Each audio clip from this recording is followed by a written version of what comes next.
Hello and welcome back to the Springs in the Desert podcast. We are so glad to walk with you wherever you are on the path of infertility. I'm Jillian from the Springs in the Desert team, your host for today's episode. And I'm joined today by one of our founding mamas, Ann. Good to see you today. How are you? Hey, Jillian, I'm weak from fasting. No, I'm kidding. Well, I'm glad you're not weak. We need you for this episode. Right, right. This is the third and final mini series on Lent that we are giving you for the season of Lent to just pray with the three pillars: prayer, fasting, and this one, almsgiving. Yeah. Um, I think there are so many ways that you can give alms. So, Anne, could you give us just like a couple different ways that almsgiving exists in the church that are really just fruitful ways that we can give alms this Lent?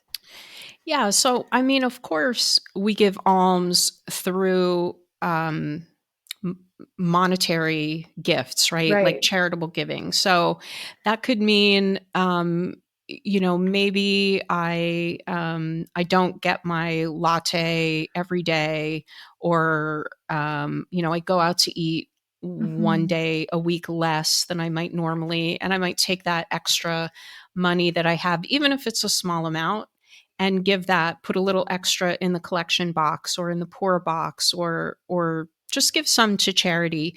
And I think that's mostly what we think about when we talk about alms. And that's important. Like when we're sacrificing, I mean, anytime we should always be charitable, but especially during Lent, when we want to sacrifice a little bit, it should hurt, even Hmm. just a little bit. It should be a sacrifice.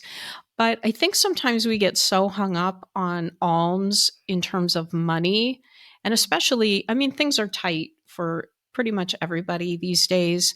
And we might think, well, it's not really that possible, or we can't give that much. That doesn't mean we can't still give alms. And I think we can do it, though, in a number of different ways. So I wrote down a couple of different ways that we might rethink, maybe, what we mean by alms. So, for example, we can give alms of time. Hmm. Everybody's busy, our time is precious to us, but maybe we devote a little bit of time to somebody who needs our help. Maybe it's somebody in our family. Maybe it's a little bit of time in the parish, decorating for Easter, Hmm. or helping to clean the church, or something in our community. And this can be oftentimes a real sacrifice because it might feel inconvenient to us, right? Like, oh, I have so little time, I don't want to take time out, uh, to help or volunteer or Hmm. whatever it might be. So I think those alms of our time, that can be a really meaningful sacrifice that we can make. Yeah, I love that idea because for so many of those in the Springs in the Desert community, they might be pretty tight just normally with money, but if they are pursuing treatments or Right. trying, perhaps even considering adoption or just trying to save up, it can be pretty challenging or daunting to try to discern, who do I give to? How much do I give to? How Right. much is it supposed to hurt? How much, what do we set aside? What happens if we need that money later? And, Yeah. you know, when Jesus died, he resurrected everything, right? And even time, and that there's so many examples of how precious time is in scripture. And so I think, yeah, really not to discount that it is such a beautiful gift to give of your time, yourself and your attention and energy. Yeah, that's right. And, we talk a lot about in this community about, for those of us who don't have children, that we have this radical availability. Mm, And I think sometimes, well, I'll speak for myself. I don't have time. I don't have any time. And then I look through right. my day and I see all those moments that like I was doing nothing, or, you know, I was just, and oftentimes we need to do nothing, like Right. we need to have that sort of downtime too. But I also, waste a lot of time looking at those Instagram reels or that sort of thing. So I think Yes. very often we do have more time than we kind of realize when we look back through our day. um, Another thing I thought of was the alms of our words. And I think this is a particularly fruitful way that we can give to others.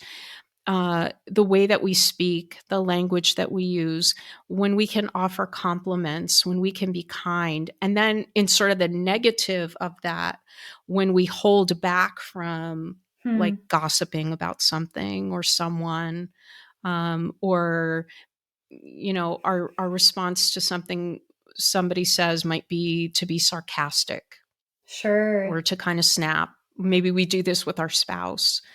um, and so the alms of our words, to speak kindly, um, and to maybe hold our tongues when we feel like we want to kind of jump in with sarcasm.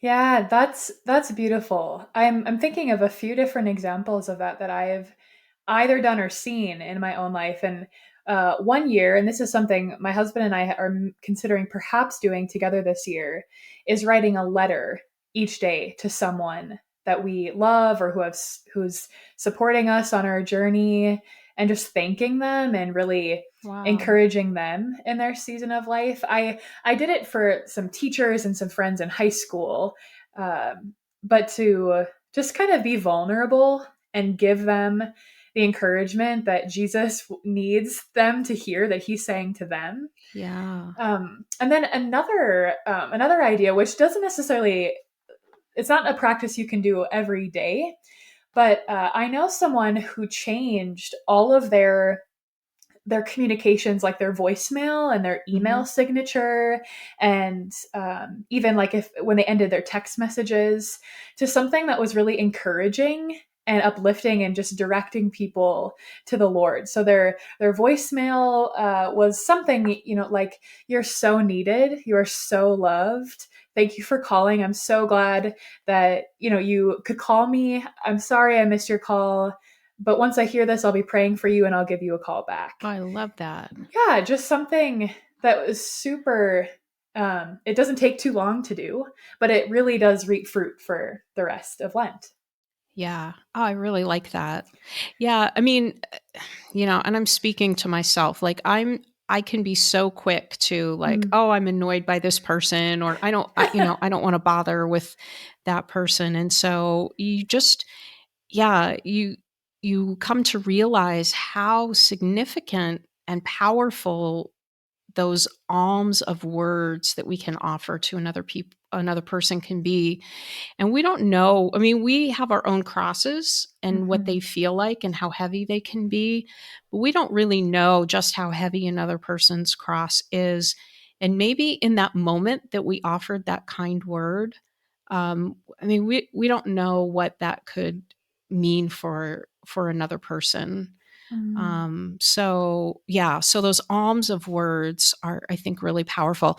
And then, I mean, the alms of our talents and our skills, the gifts that we have.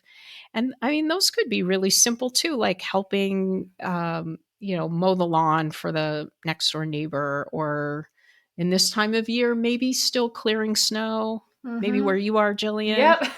For sure helping to here. shovel the snow, or yeah, or offering your talent and your skill to a ministry that you appreciate or at your parish.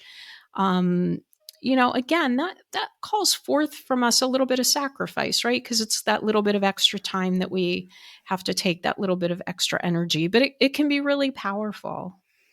That's such a good idea because I know for sure, even though I don't know where everyone in our listening community lives and goes to mass or goes to worship, I know for sure that their parishes need them Yeah. and they could use them. And there are so many ministries like Springs in the Desert who benefit from volunteers and people giving of their talents because, one, God gave them those talents. They're unique to them, and two, he wants them to use it for his glory, so that Yeah. other people can encounter him.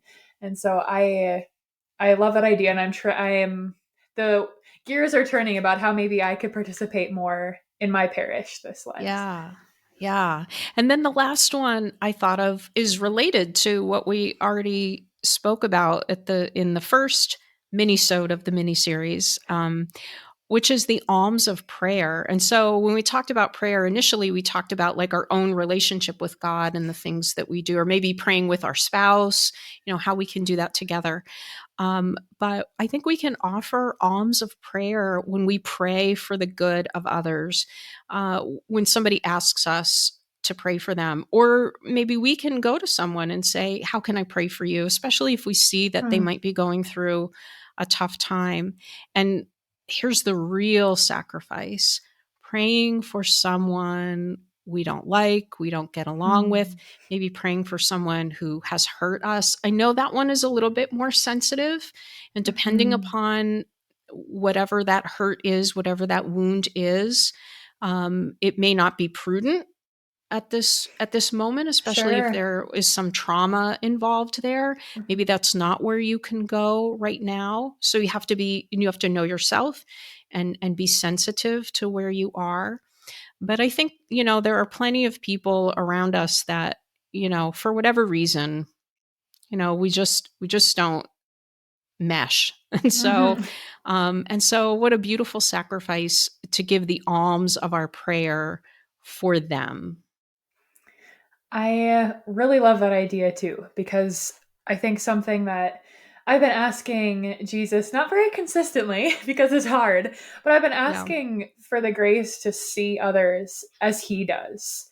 Yeah. That to see what he loves in them and what he delights in. Because even if we don't quite get along, or our relationship isn't as strong as I would like for it to be, Yeah. he always does show me a little something. Maybe it's their humor, or maybe it's how diligent they are in their work, or maybe it's just the fact that they're present in the community and they are working hard at their job and building up their family. That Right. there's so many things that he shows. Um, if I allow myself to see it. Yeah. That's the key. Oh wow. Well, I have a lot to pray about and think about in regards to almsgiving this Me Lent. too. So, listeners, I pray that this mini series has been as encouraging and supportive for you as it has been for me. We look forward to walking with you in future episodes. But just know we are praying for you this Lent. It's an honor to pray with you and for you. So we'll see you next time. God bless.